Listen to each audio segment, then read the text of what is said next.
সুপ্রিয় শিক্ষার্থী বন্ধুরা, সবাইকে রেডিয়াম সায়েন্স একাডেমির পক্ষ থেকে জানাই আন্তরিক প্রীতি, শুভেচ্ছা এবং অভিনন্দন।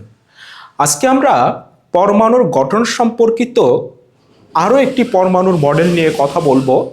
এই পরমাণুর মডেলটি দিয়েছিলেন ডেনমার্কের একজন বিখ্যাত বিজ্ঞানী নিলস বোর। বিজ্ঞানী নিলস বোর 1913 সালে এই মডেলটি আমাদের সামনে উপস্থাপন করেছেন। এই পরমাণু মডেলের কারণে বিজ্ঞানী নিলস বোর 1922 সালে তিনি নোবেল পুরস্কার লাভ করেছেন। বিজ্ঞানী নিলস বোরের পরমাণু মডেলের 3টি স্বীকার্য রয়েছে, অর্থাৎ পরমাণুর মডেল সম্পর্কিত তিনি 3টা তত্ত্ব আমাদের সামনে তুলে ধরেছেন। নাম্বার 1, উনি বলেছিলেন যে কোনো পরমাণুতে তার নিউক্লিয়াসের চতুর্দিকে ইলেকট্রনগুলো কতকগুলো অনুমোদিত বৃত্তাকার কক্ষপথে ঘূর্ণায়মান অবস্থায় থাকে। 2 নম্বর স্বীকার্যে বিজ্ঞানী নিলস বোর বলেছেন কোনো একটি নির্দিষ্ট কক্ষপথে থাকাকালীন অবস্থায় কোনো ইলেকট্রন শক্তি শোষণও করবে না, কোনো ইলেকট্রন শক্তি বিকিরণও করবে না। যদি সে উপরের স্তরে যেতে চায় তাহলে তাকে একটি নির্দিষ্ট পরিমাণ শক্তি শোষণ করতে হবে, অর্থাৎ একটি নির্দিষ্ট পরিমাণ শক্তি শোষণ করে লাফ দিয়ে উপরের স্তরে যেতে পারে, এবং একটি নির্দিষ্ট পরিমাণ শক্তি বিকিরণ করে সে আবার নিচের স্তরে গমন করতে পারে। 2 নম্বর স্বীকার্যে বলা হয়েছে ইলেকট্রনগুলো কোনো কক্ষপথে থাকাকালীন অবস্থায় সে শক্তি শোষণও করবে না, বিকিরণও করবে না, তবে একটি নির্দিষ্ট পরিমাণ শক্তি শোষণ করে লাফ দিয়ে উপরের স্তরে যেতে পারে এবং একটি নির্দিষ্ট পরিমাণ শক্তি বিকিরণ করে নিচের স্তরে গমন করতে পারে। ধরে নাও এইটা আমার 1 নাম্বার কক্ষপথ, এইটা আমার 2 নাম্বার কক্ষপথ। তো এই 2 নাম্বার কক্ষপথের এই ইলেকট্রনগুলোর শক্তি কত? আমরা ধরে নেই E2 এবং এটাকে ধরে নেই প্রথম কক্ষপথের শক্তি ধরে নেই E1। তো এই 1 নাম্বার কক্ষপথ থেকে যদি ইলেকট্রন 2 নাম্বার কক্ষপথে যেতে চায় তাহলে তাকে একটি নির্দিষ্ট পরিমাণ শক্তি শোষণ করতে হবে। আর 2 নাম্বার কক্ষপথ থেকে যদি ইলেকট্রন যদি এই 1 নাম্বার কক্ষপথে আসতে চায় তাহলে তাকে একটি নির্দিষ্ট পরিমাণ শক্তি বিকিরণ করতে হবে, করে সে এই নিচের স্তরে সে গমন করতে পারে। তাহলে এইখানে তড়িৎচুম্বকীয় শক্তি আকারে এই শক্তিটা নির্গত হবে। এই শক্তিটা কি কি হতে পারে? এটা দৃশ্যমান আলো হতে পারে, এটি বলতো এটি অতি বেগুনি রশ্মি আকারেও বেরিয়ে যেতে পারে, মানে আল্ট্রাভায়োলেট রে আকারেও বেরিয়ে যেতে পারে, আবার এটি কিন্তু এক্স রে বা রঞ্জন রশ্মি আকারেও বেরিয়ে যেতে পারে। এই যে বিকিরিত শক্তি, এর শক্তি যদি আমাদেরকে বের করতে বলে তাহলে E = হবে বলতো E2 - E1। ওকে, 2 নাম্বার কক্ষপথের শক্তি বিয়োগ 1 নাম্বার কক্ষপথের শক্তি, যতটুকু ডিফারেন্স হবে ততটুকুই শক্তি আকারে বেরিয়ে যাবে। আমরা জানি তড়িৎ চুম্বকীয় শক্তি E = hν। নির্গত শক্তি বা বিকিরিত শক্তির মান হবে E = hν। তাহলে এইচটা কি? প্লাঙ্কের ধ্রুবক। আমরা প্লাঙ্কের ধ্রুবকের মান জানি 6.63 × 10⁻34 জুল সেকেন্ড। আর এই নিউটা হচ্ছে যে আলোটা নির্গত হয়েছে, যে শক্তিটা নির্গত হয়েছে তার কম্পাঙ্ক। নিলস বোর তার 3 নাম্বার স্বীকার্যে বলেছেন যে এই নিউক্লিয়াসের চতুর্দিকে ঘূর্ণায়মান অবস্থায় যে ইলেকট্রনগুলো রয়েছে তাদের একটি কৌণিক ভরবেগ আছে, অর্থাৎ অ্যাঙ্গুলার মোমেন্টাম আছে।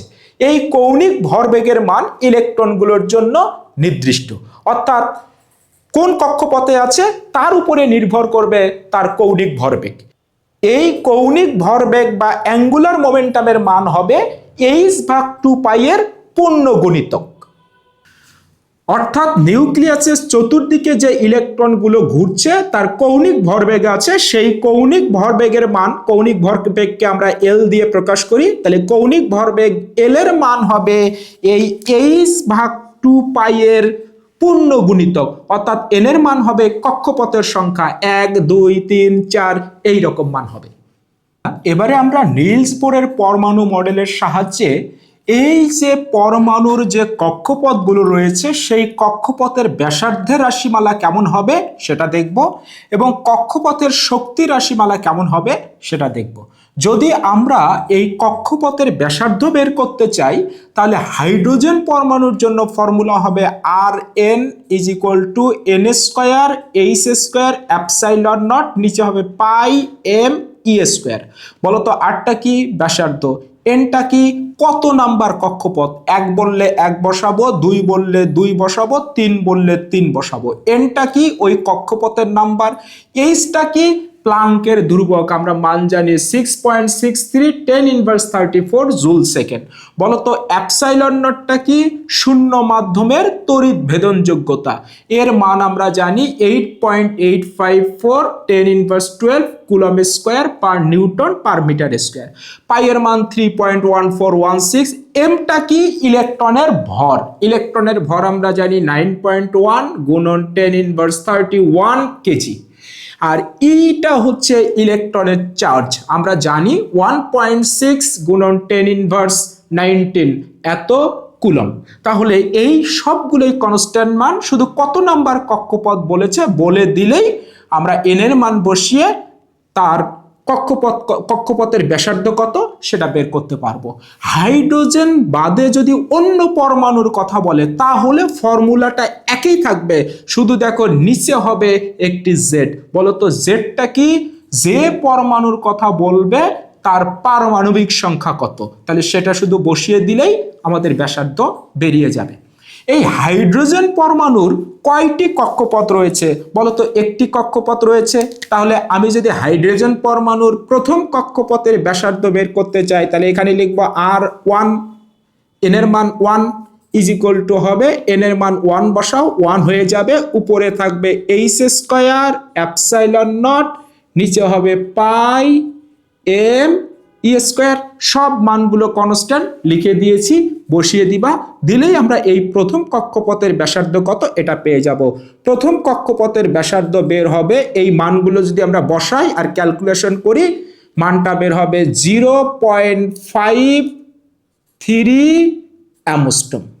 বলতো অ্যামস্ট্রং দূরত্বের একক, দৈর্ঘ্যের একক, আর আমরা জানি 1 অ্যামস্ট্রং মানে হচ্ছে 10⁻10 মিটার। ওকে, তাহলে হাইড্রোজেনের প্রথম কক্ষপথের ব্যাসার্ধ কত? 0.53 অ্যামস্ট্রং।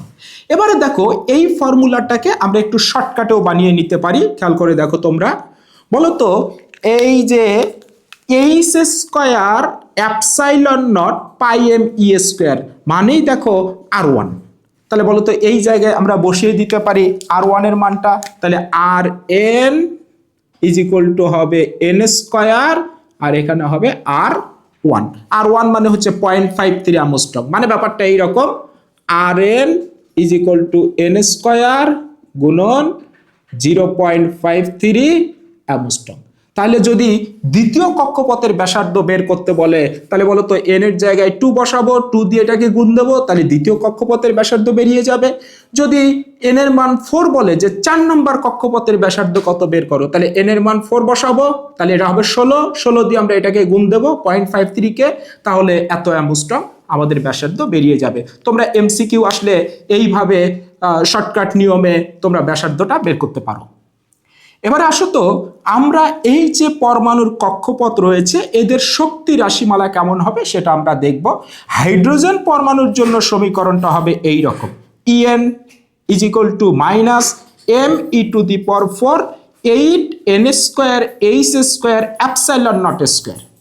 অন্য পরমাণুর ক্ষেত্রে শুধু পার্থক্য হবে নিচে আমরা একটা উপরে আমরা একটা জেড স্কয়ার দিয়ে গুণ দেব, যেটা কি পারমাণবিক সংখ্যা ওই পরমাণুর, যে পরমাণুর কথা বলবে।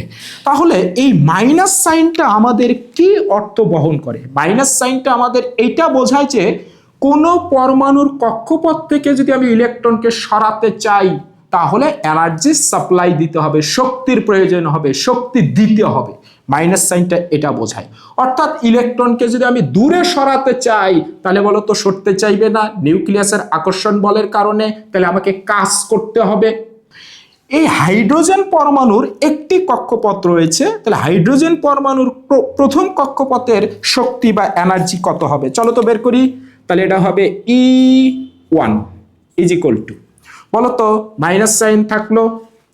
ওকে, তাহলে আমরা এন এর মান যদি 1 বসাই তাহলে উপরে হবে m(e⁴), নিচে হবে 8, কারণ n স্কয়ারটা 1, n এর মান 1 হবে, তাহলে হবে এটা h²ε0 স্কয়ার। ওকে, এই সবগুলোই কনস্ট্যান্ট মান। আমরা যদি বসিয়ে দেই, দিয়ে যদি আমরা E1 এর মানটা বের করি, মানটা বের হবে -13.6 ইলেকট্রন ভোল্ট। অর্থাৎ হাইড্রোজেন পরমাণুর প্রথম কক্ষপথের এনার্জি বা শক্তি হচ্ছে -13.6 ইলেকট্রন ভোল্ট। তোমরা কিন্তু জানো ইলেকট্রন ভোল্ট শক্তির একক বা কাজের একক। জুল যেরকম শক্তি বা কাজের একক, ইলেকট্রন ভোল্টও কিন্তু শক্তি বা কাজের একক। তোমরা সম্পর্ক জানো, 1 electron volt is equal to 1.6 10⁻19 joule. Okay, আবার মেগা ইলেকট্রন ভোল্টও তুমি করতে পারো, 1 mega electron volt is equal to 10⁶ electron volt. Okay, তাহলে এই সম্পর্কগুলো একটু মনে রাখবা তোমরা। তাহলে হাইড্রোজেনের প্রথম কক্ষপথের শক্তি কত? -13.6 ইলেকট্রন ভোল্ট। এবারে আমরা এই ফর্মুলাটা থেকে দেখো তো কি লিখতে পারি। ওকে, এই দেখো, এই m(e⁴) 8h²ε0 এই পুরোটার মান কত? এই E1। তাহলে বলো তো আমাকে এই পুরাটার মান কত? খেয়াল করে দেখো, শুধু n² বাদ যাবে। ওকে, এই যে এইটুকুর মান কত? নিচে n² বাদ যাবে, তাহলে এইটুকুর মান E1। তাহলে আমরা কি লিখতে পারি? আমরা লিখতে পারি En ইজ ইকুয়াল টু, এইটুকুর মান হচ্ছে E1, নিচে থাকবে n², তাহলে উপরে হবে E1, নিচে হবে n²। বলো তো এনটা কি? কক্ষপথের সংখ্যা। তাহলে এভাবে আমরা লিখতে পারি En is equal two -13.6 electron volt, নিচে হবে n²। তাহলে আমরা কিন্তু এই সমীকরণ দিয়ে আমরা খুব সহজে শর্টকাটে কোনো কক্ষপথের শক্তি বের করতে পারি। যদি বলে 3 নম্বর কক্ষপথের শক্তি কত, বের করো, তাহলে আমরা -13.6 ইলেকট্রন ভোল্টকে 3 × 9 দিয়ে আমরা ভাগ দেব, তাহলে 3 নম্বর কক্ষপথের শক্তি বেরিয়ে যাবে। এখন এই কক্ষপথের শক্তিগুলো তুমি খুব সহজেই এই ফর্মুলা থেকে বের করে নেবা। 2 নাম্বার n এর মান 2 বসাবা, বসিয়ে E2 বের করবা, n এর মান 1 বসাবা, বসিয়ে E1 বের করবা, করে আমরা E2 এর মান বসাবো, E1 এর মান বসাবো, সেই নির্গত আলোর বা নির্গত শক্তি কত সেটা আমরা এইখান থেকে পেয়ে যাব। এবার যদি বলে তোমাকে যে শক্তিটা নির্গত হয়েছে, যে আলোটা নির্গত হয়েছে তার শক্তি পেয়ে গেছি, কিন্তু যদি বলে তার কম্পাঙ্ক কত বের করো, এই যে নিউ এর মান কত বের করো, তাহলে খুব সহজে আমরা বের করতে পারি। দেখো, ই এর মান তো আমরা পেয়ে গেছি, আবার ই ইজ ইকুয়াল টু আমরা জানি এইচ নিউ, তাহলে বলো তো এইখান থেকে নিউ ইজ ইকুয়াল টু আমরা লিখবো ই ভাগ এইচ। ই এর মানটা আমরা এইখান থেকে পেয়ে যাব, সেই ই এর মান এইখানে বসাবো, প্লাঙ্কের ধ্রুবক দিয়ে আমরা ভাগ দেব, তাহলে নির্গত আলোর আমরা কম্পাঙ্ক পেয়ে যাব। ওকে, আচ্ছা, এবার যদি বলে যে আলোটা নির্গত হয়েছে তার তরঙ্গ দৈর্ঘ্য কত বের করো, ল্যামডার মান কত বের করো, তাহলে আমরা জানি V is equal to F lambda. Okay, তাহলে এই জায়গায় কি হবে? আলোর বেগ তো সি, তাহলে ভি এর জায়গায় হবে সি, এফ এর জায়গায় আমি কম্পাঙ্ক ধরেছি নিউ, আর এখানে হবে ল্যামডা।